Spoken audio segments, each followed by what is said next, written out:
So it might be because I knew I was interviewing you when I was watching the movie, but I couldn't help but draw comparisons between Mary's journey and your own. And is that something you were conscious of when you took the job on? Definitely. When they sent me the script, I did not really, I was really, I told my agent, do they know I'm from Saudi Arabia?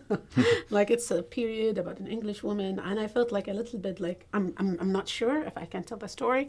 And then when I read it, it was amazing to just like sympathize with her journey and just like see how she grew up in England when England was conservative, not the same way Saudi Arabia ever is, like, but still women were expected to be in a certain way. And Jane Austen was a famous star who wrote about love and jealousy and everything in the domestic sphere. So it was really amazing to see someone like Mary Shelley breaking all the rules and writing something totally different and owning a whole new genre. So I really felt I sympathized with the character, and I felt I can tell that story. Which brings me on to another question, actually, about when you first received the script.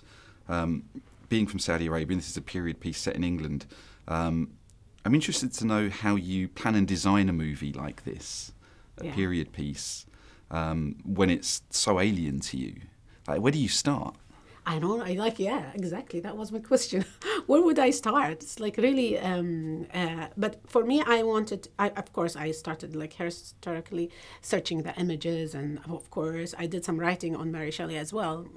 So I searched her life, but also visually, I wanted to know what is the period, how it looked, and how it, and I really refrained from watching a lot of period films, and because I don't want to be immersed in that. I wanted to make something that is my own. I didn't want to be somehow influenced by someone else's work. And for me, I found the period are beautiful, right, with costumes and everything, but we wanted to make them accessible. So the curls were a little bit too tight, and so it's looser in our film. It is still very period, but we didn't want. And the girls like Elle and Belle rebelled, and they didn't want to have the corset. So their throats was like, I'm not wearing it anymore. It's like, right, they should not wear it, because Mary Shelley maybe and Claire were like outsiders, maybe still within the period look, but have their own way. And Douglas started not like buttoning up, and everybody. So we changed it. It is exactly the right costumes and the right setup. But it is also, we made it a little bit freer, and we wanted them to be, I didn't want the actors to feel the heavy weight of like the costumes or the hair, as much as like be in the story and immerse in it. And that is my way to get into this, to unlock that period and bring in a look that is very accurate to the period, but still unique to the film. Yeah, it's quite a subtle element, of their attitude, I suppose. Do you embrace the responsibility of being a leading female director, or would you rather just be seen as a director? I like being a leader. I don't know if I can do it. I always fall on set. They don't give me like the heavy, like the expensive monitor, because I'm just like, hey guys. But it is, I think it's very important to have leadership, woman leadership, and embrace it. And being there, it is sometimes, it is tough when you are surrounded with, you are not typically the leader image. I just finished a film, my third film, not Mary Shelley, and it's at this point they will announce my presence on the set, and it's like directors on set, and I go like really like happy, like director on set, and then I go there and they were just like, where's the director? And we don't really feel like women, like especially women of color, we don't feel the leadership image, but I think it's time to own it and really.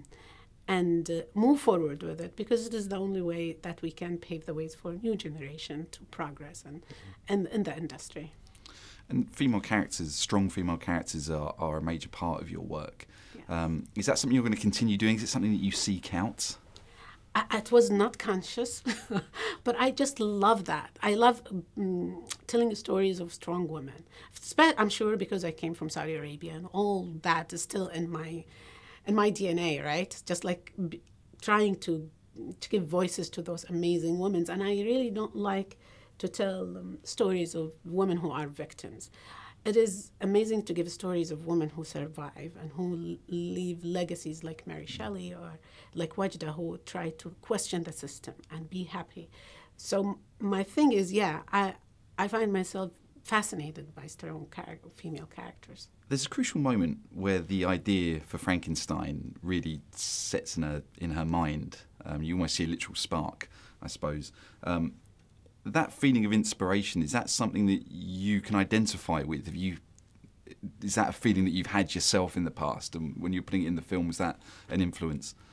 Absolutely. It doesn't come to me in a dream. Maybe in the shower, it's like, yes!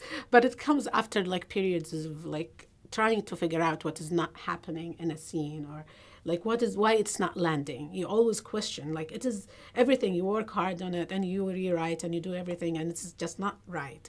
And one day, like, tick, it clicks. But it does not come out of nowhere, I have to say. It's just like, it is not like some kind of magic. It is some kind of magic, but it needs a lot of deliberation before, and like I would say.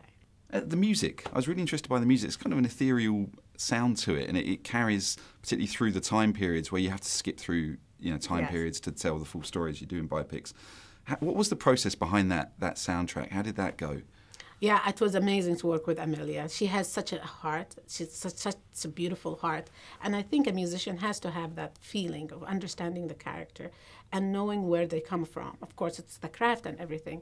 But if you don't feel for the characters, if the composer does not understand the characters and the pivotal moments in every scene, you cannot bring it. And she did. It is her understanding of, and it is her first score for a film, and it was really wonderful to see her capturing those moments and bringing them and making them shine. It was really her first score. Yeah, I think it's her first feature. Maybe she did other, It's an amazing soundtrack. It's really interesting. It is wonderful. Yeah, I really enjoyed working with her, and she's wonderful. And we got to see Jamie Dornan, so okay, that's a plus. Ladies and gentlemen, you're watching Hey You Guys. Hey You Guys, huh? Hey, you guys. Is that from the Goonies? It is indeed, yes. Nice. Hey!